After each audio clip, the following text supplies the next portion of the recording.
Good evening once again, and a special welcome if you missed us last month when those dramatic news events caused us to be moved to BBC Two. It was a shift that had a remarkable consequence, more of which in just a moment. Tonight, we hope to find everyone who was in a Cardiff nightclub, Jackson's, on the Friday before Christmas. Somebody there might have seen the man who murdered a young woman.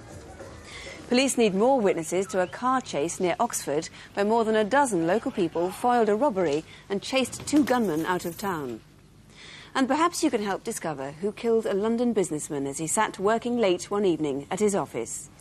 Before that, let me tell you about that extraordinary result from last month's programme. Extraordinary because, indirectly, the Allies' first airstrike on Iraq may have helped to solve a murder in South London. An ex-headmaster had been strangled at his home in Plumstead, and two televisions had gone missing from the house. One viewer watched the programme on a second-hand TV she'd bought not long ago, but she didn't manage to write down the serial numbers we gave out to compare them with her own. Now, this is where events in the Gulf come in. Because of the outbreak of war, Crimewatch had been rescheduled, rather to the irritation of her next-door neighbour, who had set her video recorder to tape the 40 Minutes documentary on BBC Two. When she rewound the tape and found that we were on it, frankly, she was rather disappointed. But her friend from next door was delighted. She checked the serial numbers and found they tallied. As a result, two young men have been arrested and they've been charged with murder. There's also been an arrest in connection with a reconstruction we showed in December. After an armed raid on a security van in Liverpool, a police constable test-riding a new patrol bike was threatened with a sawn-off shotgun. One viewer thought the video fit we showed was so like a man she knew, it might have been a photograph. Eventually, a friend of hers rang the police. One man has now been charged in connection with the raid, and another is actively being sought. Tonight's first reconstruction is of a crime that had so many witnesses you might think it's a wonder the police need any more. It's an armed raid on a security van near Oxford, a robbery that had to be abandoned because so many drivers and people from a nearby builders merchants decided to intervene. Now, we've changed some minor details for security reasons, and we filmed when it was snowing, which it wasn't when the robbery took place. The day is exactly 1 week before Christmas, Tuesday, the 18th of December. And it's 2:30 outside the Unipart factory in Garsington Road in Cowley.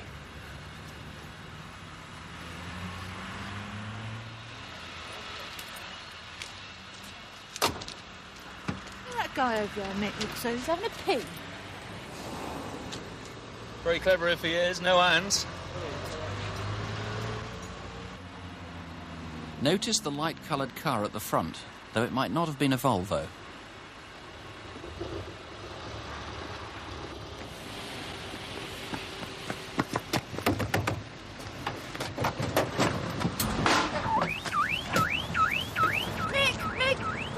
Just been shot. Oh my God!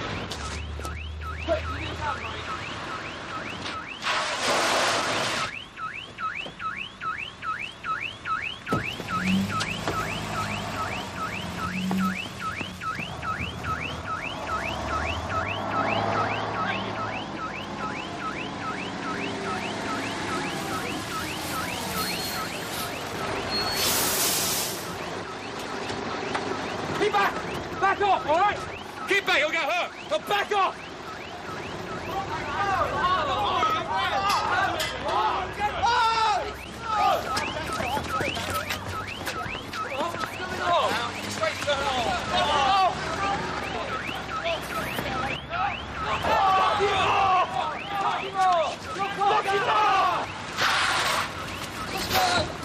Come on, let's get it! Come on, eat him, Ultimate! Let's it done! Come on, there it is! Fine!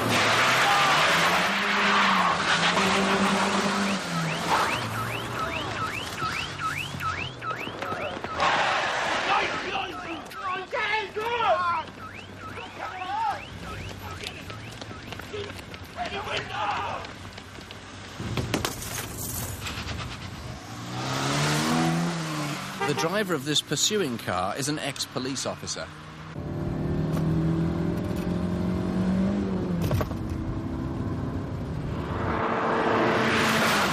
John's Brian.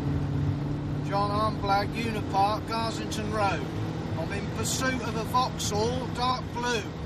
G818 VPD. 2 targets. One of them armed. Handgun, pistol. I repeat, a dark blue Vauxhall. I think they may be a London team because of the handgun situation. One of the guards either seriously or fatally shot. They're going hell of a whack. 80-90 through Garsington. I'm going to have difficulty at the top here, I think.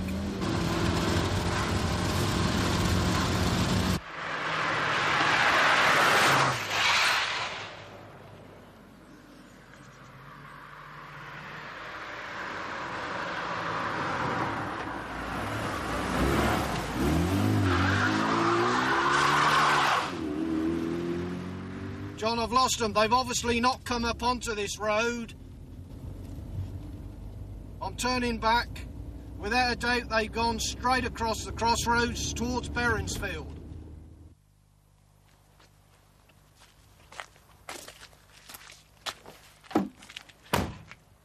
At 20 to 3, Linda Madel was driving up Toote-Baldon Road. Immediately I saw him, I thought, there's something very suspicious going on. And he was sort of in a panicky state. He looked very pale. And I just thought he was up to no good. There was another witness with his dog in an adjoining field.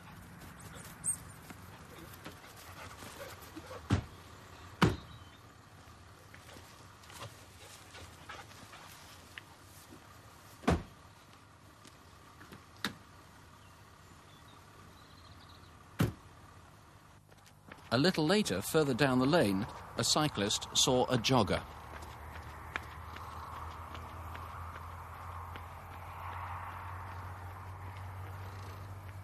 And just after 3 o'clock, the police got to the lay-by where the robbers had been parked. They could hardly miss the evidence.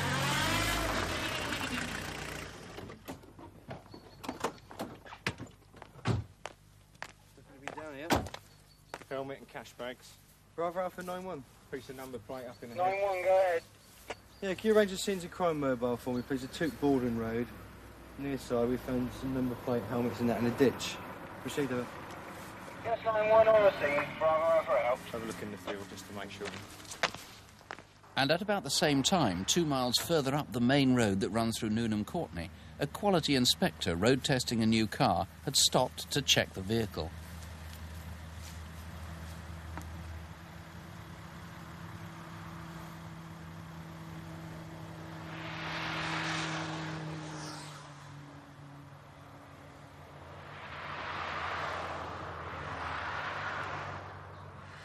We have a replica of that gun here. Dave Buckingham, first of all, what about the security guard who was apparently shot? What sort of condition is he in? He's fine, Nick. Had a bruised and swollen cheek, but he was lucky that a blank was fired, otherwise he could have been very seriously injured or even killed. Now, in fact, the gun that was used that fired blanks isn't a real one, it's a replica, a very popular make of replica. It's a Brunei 8mm, made in Italy, and it's a replica Beretta. We would like to hear from anybody who may have had one stolen or knows of anybody who purchased one recently and is now no longer in possession of it since the 18th of December.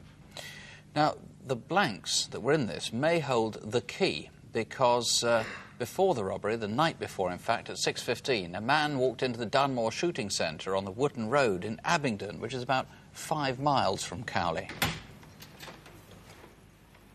I'm sorry, sir, we're closed. You don't have to sell me anything. Look, do you have any of these?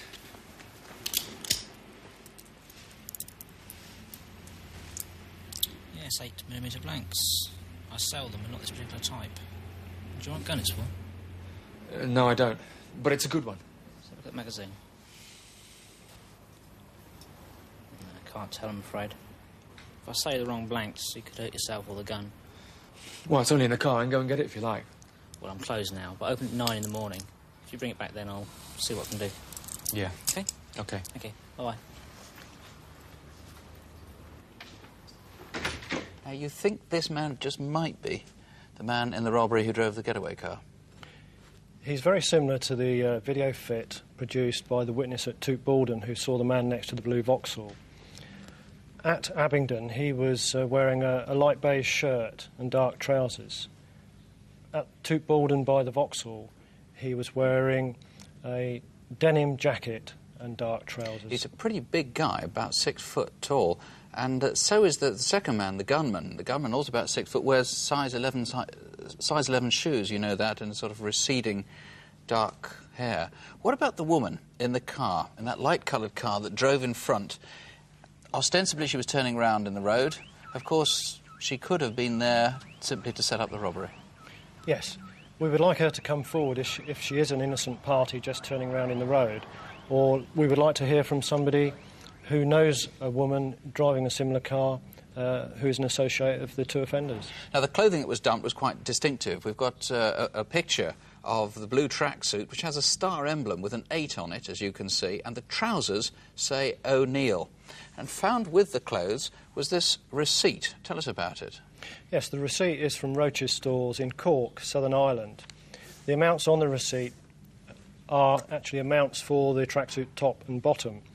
And we would like to know of anybody who's been across to Ireland, maybe on holiday, or just visited and purchased such items recently. They were purchased about 6 days before the robbery, on the 12th of December. So there may well be an Irish connection somehow to this. The dark blue Vauxhall Cavalier that the robbers used to escape in has never been found, has it? No, it has a broken rear passenger window.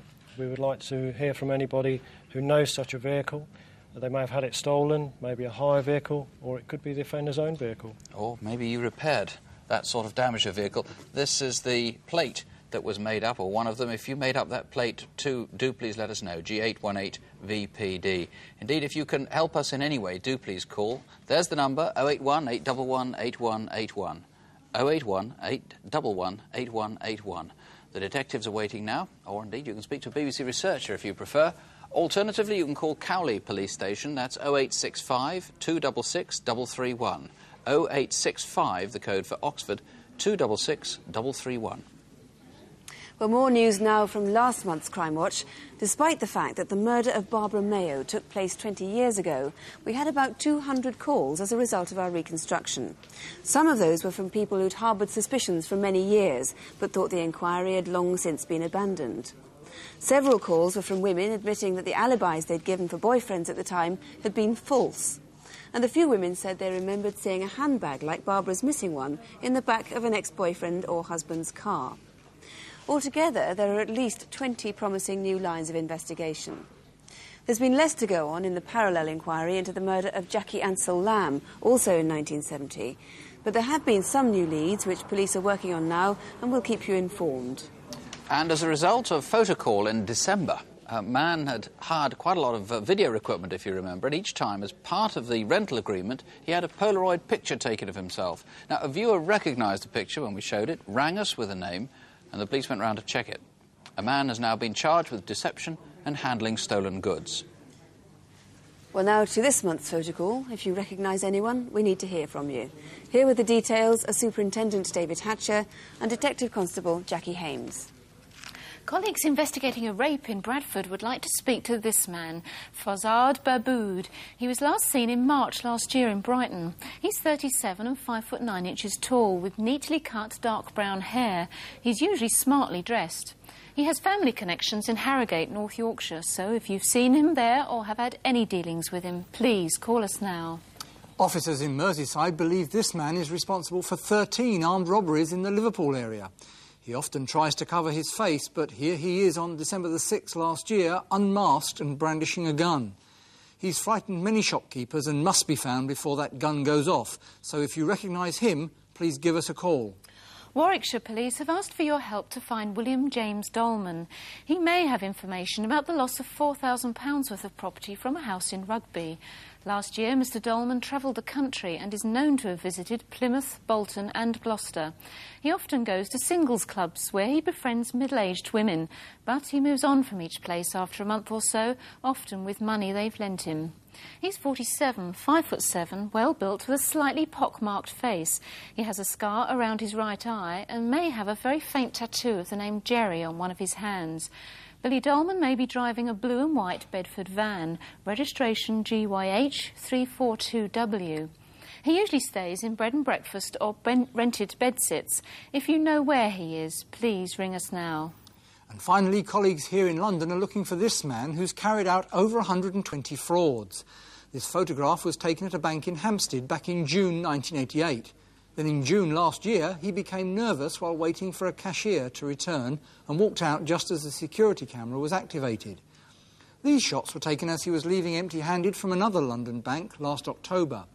He's mainly been seen around North London, but has been to the South End area of Essex. He's about 25, 5 feet 10 tall, medium build and usually smartly dressed.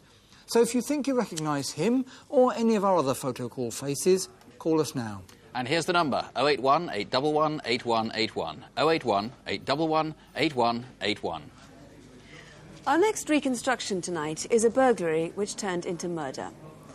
39-year-old Derrick Johnson was a happily married family man, devoted to his wife and 12-year-old son, and devoted to the thriving import and export business he'd built up with a partner over the past 17 years. On the evening of Tuesday the 6th of November, just after returning from a week's holiday in Spain with his family, Derrick Johnson was found dead in his office in East London. Police have helped us make the film you're about to see, piecing together what is known of the last day of Derrick's life. The reconstruction takes place at Derrick's office in Canning Town in East London. This is Canning Town flyover. Just nearby, on Lanrick Road, is Leapfield Maritime Limited, where Derrick Johnson worked as financial director.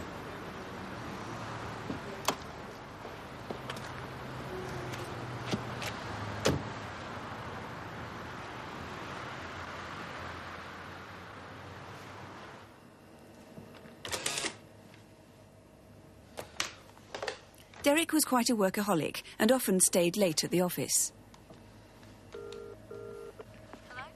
Hello, Mark. It's Dad. How are you? Oh, I'm okay, but it's due day tonight. But whenever he did work late, he would always ring home to say goodnight to his young son. No, should you? No, I suppose not, Dad. No. OK, then. Look, I've got to go now. I'm working late tonight, so I'll see you tomorrow, OK? OK, Dad. See ya. Yeah, OK. No. About 3 weeks before Derrick's death, one night in mid-October, there'd been an odd incident.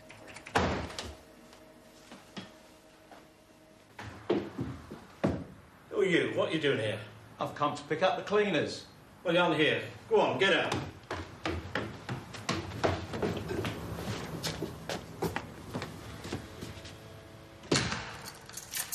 After that, Derrick had arranged for all the locks of the office block to be changed. It's now Tuesday, the 6th of November, the day Derrick died. It was a hectic day with a backlog of work to catch up on after his holiday. As soon as I can, OK? Fine.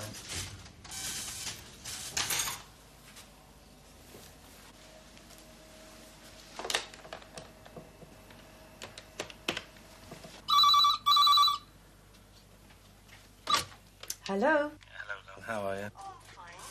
Are you busy? Yeah, I'm up to my eyes. I'm sorry, I'm going to have to stay late tonight. Never mind, I thought you probably would. But don't forget to ring Mark later to say goodnight. When do I ever forget it? As usual, the cleaners arrived at about 5:30. Oh, by the way, Steve popped in today. The name and address of his new restaurant. Oh, great. That's the one he was telling us about. Yeah. Ah, let's get booked in. A colleague, Christian Muto, popped in to say goodnight as he passed Derrick's office. I left the office at a couple of minutes past 6 at the absolute latest and noticed a couple of boys standing over the road just by World Class Imports. As I got across the road, looked out of the corner of my eye, they'd turned and were starting to follow. When I got up to the corner of Lanrick Road, again looked back, they were following me. When I walked on, down to the next kink, I looked back, they'd vanished. Whether they'd gone up onto the flyover, or whether they'd gone back to World Class Imports, which was still open, or whether they just walked back to the flats or onto the industrial estate, I don't know. All right. Are you in tomorrow? Yeah, I'll see you in the morning. Yeah, right. Hi, Dan. All right. Evening, you two. Derrick. Don't worry, I'm going to be in for a while yet. So. OK. All right, Cheers. World Class Imports is directly opposite Derrick's company. That night it was about 6:20 and we'd been staying behind simply because we were waiting for our driver to turn up. He'd gone to do a delivery down in Southend. I was looking up and down outside the windows from the showroom. I noticed there was a dark blue or a black car pull over, and it slowed right down outside our window, and I thought, well, I hope that's not a late customer. I carried on looking to see where the car had got to. A couple of minutes later, I noticed it was coming back again, and it did come up there twice.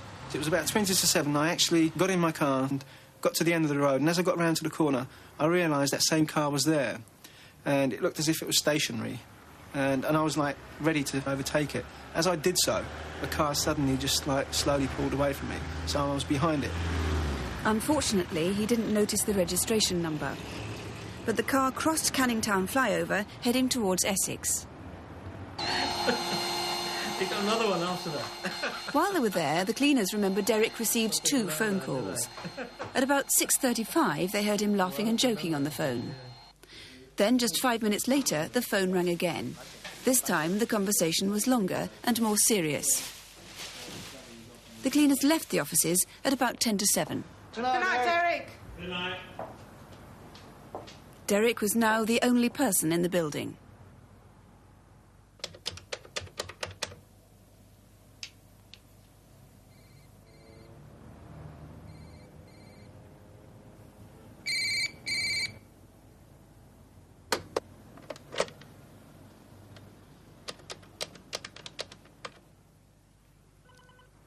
Concerned that Derrick hadn't made the usual goodnight phone call to his son, Mrs. Johnson tried a number of times to contact him.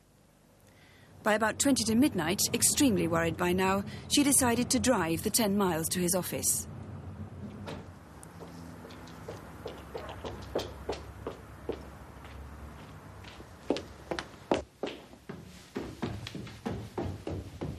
Derrick?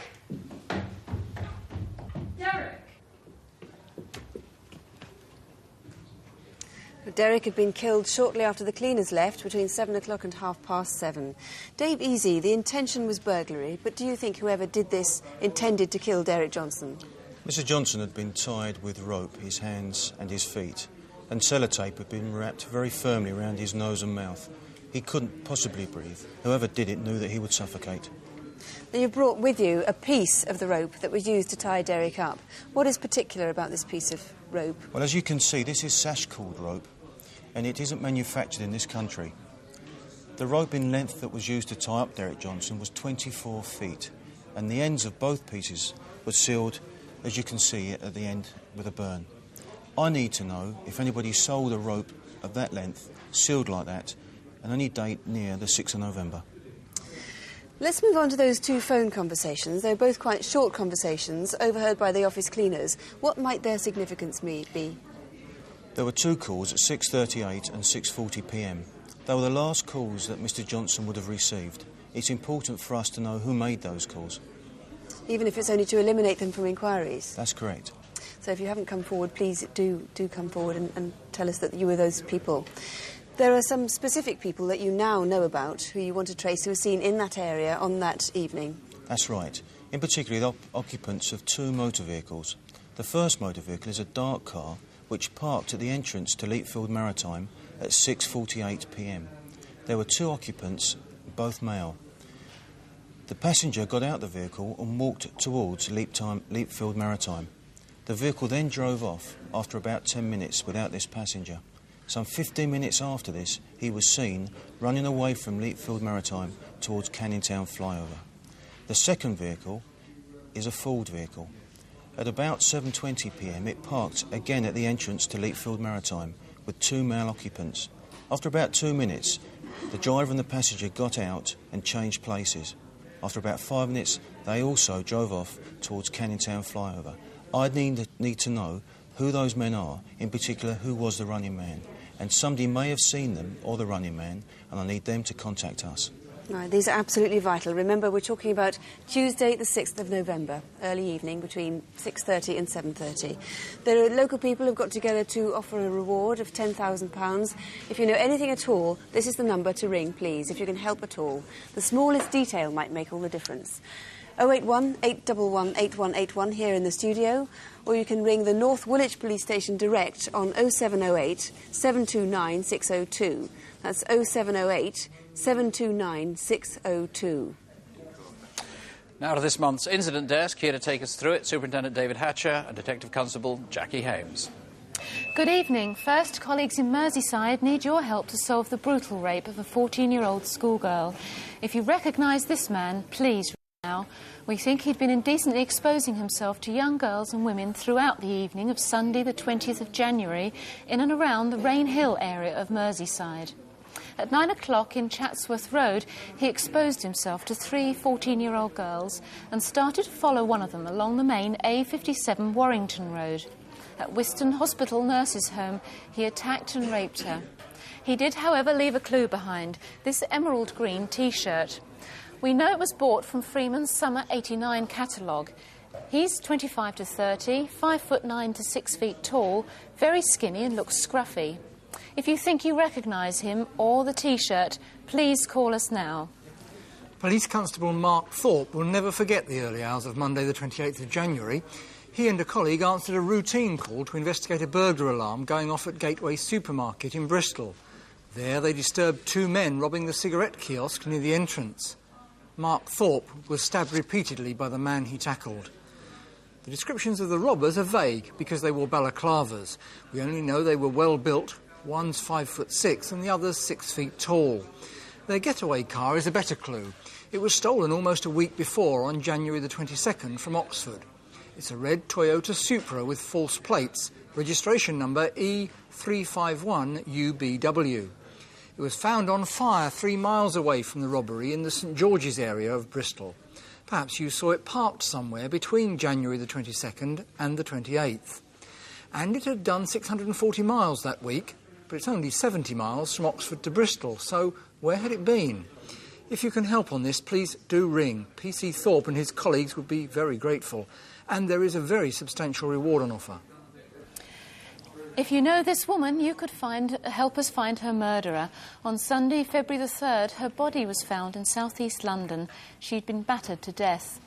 My colleagues are searching for clues to her identity. They know she's about 30 with blue-grey eyes. She's 5 feet tall and wore size 10 clothes. This is how she was dressed on the night she died, and these are her real clothes.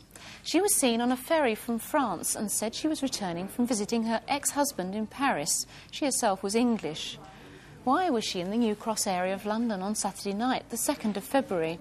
She was seen on a number 141 bus at 11:30 p.m, only 6 hours before her body was found in nearby Telegraph Hill Park. If you do know this lady, please ring us tonight. Someone, family or friend, must be missing her by now. Some London burglars have left an unusual clue behind, one of their friends' voices on tape. On Thursday, December the 13th, a house was robbed in Maida Vale, London, by 3 men. But they got a woman to ring up and check that only the German au pair would be in when they called on the pretence of delivering some flowers. See if you recognise her voice while we show you some of the things the gang stole. This is into Flora. We've got a basket of flowers to be delivered. Can you tell me what time she'll be returning? I don't know, but I'm here till 3 o'clock, so... She won't be returning before then? Sorry? What time will she be returning? I don't know. I think about 4 o'clock. OK, but you're there till 3? Yeah. OK, thank you very much. Bye. Bye-bye. The thieves were in their 30s and had London accents. We think they used a white BMW 5 Series for their getaway. If you know who they are or recognise the woman's voice, please ring. And now a case which made national news headlines, the murder of Hertfordshire accountant Patrick Hurling. He was strangled in the early hours of Saturday, December the 1st, at his home in Hertford, and fires were started in the house and garage. A number of his personal belongings are missing, and my Hertfordshire colleagues are hoping they will lead him to his killer. First, there's his 18-carat gold wedding ring, the pair to this one.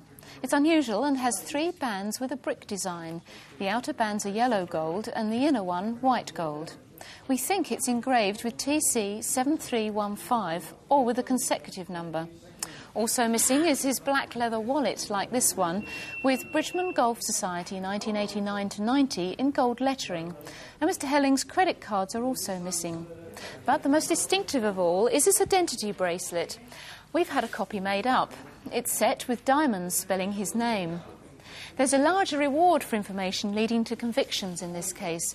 So if you recognise any of these things or you think you can help in any way, please call us.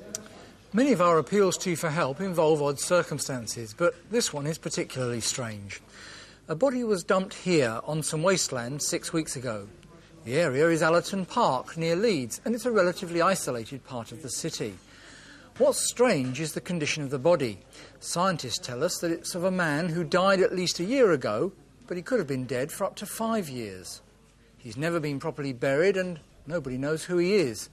Perhaps you'll recognise him from this model of his face, reconstructed from his skull. He was white, probably in his 20s, 5'2" to 5'6", with an average build, and light brown or ginger hair. Or you might remember his ear stud, watch, or the jumper that he was wearing, like this one. My Leeds colleagues need any help you can give them on this, so if you do recognise him, please ring. And finally, I'd like to give a word of warning to anyone trying to sell their car through a local paper. If you get a call from someone guaranteeing to sell it for you in 72 hours, be extremely suspicious. Last July, 2 men started up a company called Bedford Cars to do just that. 9 quality cars worth more than £80,000 have subsequently disappeared. Don't add your name to the list of frustrated ex-owners. There are 2 men to look out for. Kenneth Ward is 30, 5'10" and of slim build. He has a large tattoo on his right forearm with the word Yorkshire written under a picture of a rose. He also calls himself Roger Phillips and Robert Brown. His partner calls himself William Day, and he is described as 30 to 40, 6 foot, stocky build with possibly a Scottish accent. These 2 men only stayed in Bedford for 2 weeks, so they could be in your area now. So if you're thinking of letting them sell your car, please don't. Ring us instead on this or any of our other incident desk cases. And this is the number if you can help. 081 811 8181. That's 081 811 8181.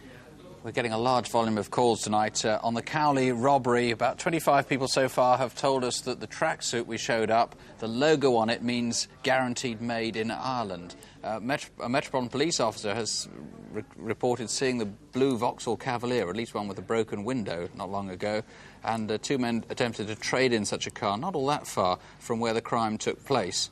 On the photo call, we've got 2 prison officers who've given the same name for one case, and indeed the police are going to that straight away, and 2 viewers have given the name for, I won't say who it is now, somebody else in photo call, and again, police are investigating right now.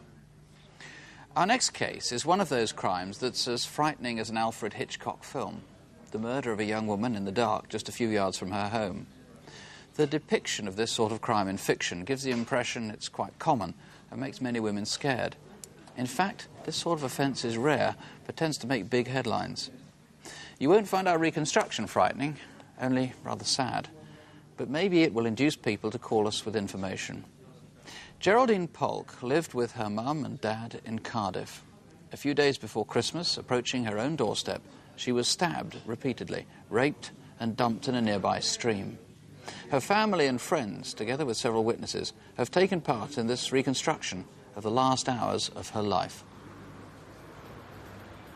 It's the night of Friday the 21st of December, the Friday before Christmas, and Cardiff city centre was crowded with partygoers. Like so many others that night, Geraldine was on an office outing with some colleagues from Celtic Shipping, where she'd worked for the past 2 years. They arrived at the Bank Wine Bar at about 10 to 6.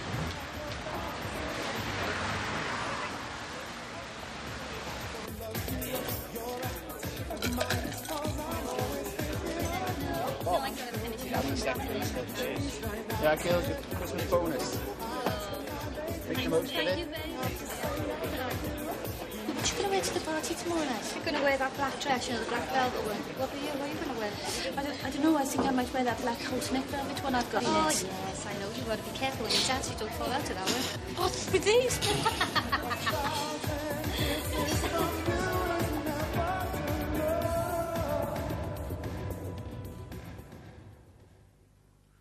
She didn't have any enemies. She'd, as I say, speak to anyone.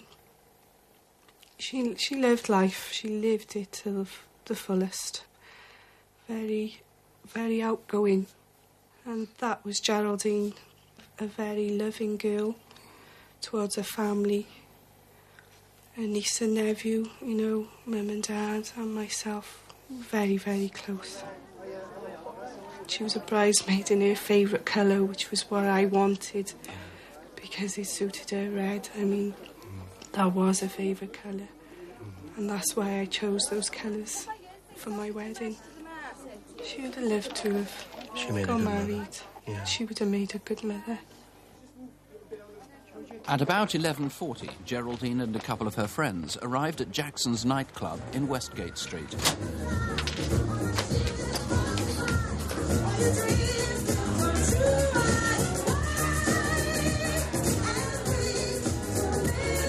just going to the toilet. Don't move from here.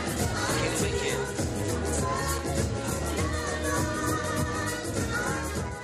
you. Geraldine never returned.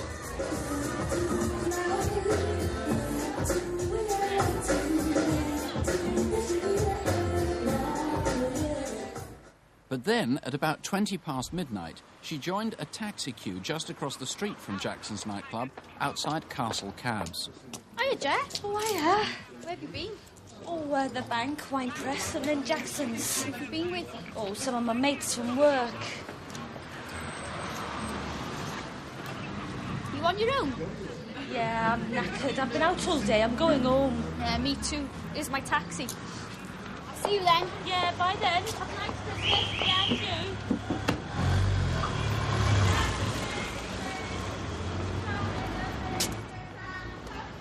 By 12:45, Geraldine had got a cab herself and was sharing it towards Fairwater. She asked to be dropped off about 250 yards from her house, perhaps to save the taxi having to turn round in the estate. Merry Christmas. Merry Christmas then.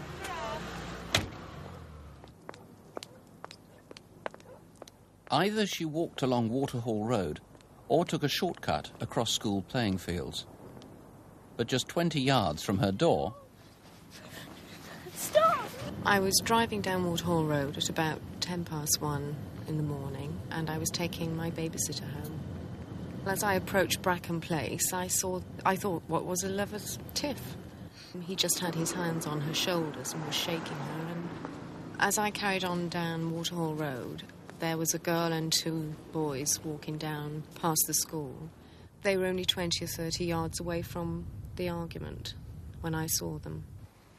The three people must have walked past the couple that were arguing just seconds before I drove past them. A few minutes later, screams were heard by people in nearby houses.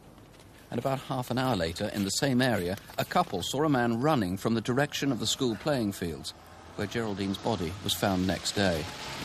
The man flagged down a taxi, which turned round a little further on in Bracken Place and came back to pick him up. They drove off towards Cardiff city centre.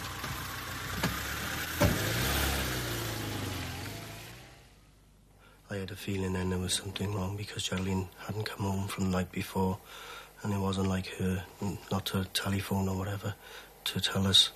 And then I had to go down to Cardiff Royal Infirmary to actually identify her.